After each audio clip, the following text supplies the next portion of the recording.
पाणीयासी जाता बाई वाटेवरी उभा कान्हा सोड देव पदर माझा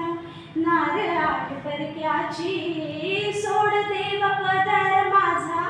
नारळ आहे परक्याची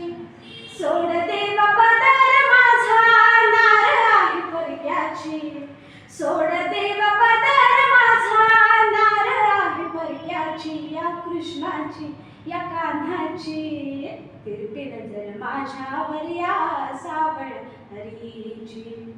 तिरपी नजर माझ्यावर या सावळ्या हरीची अजून याला नाही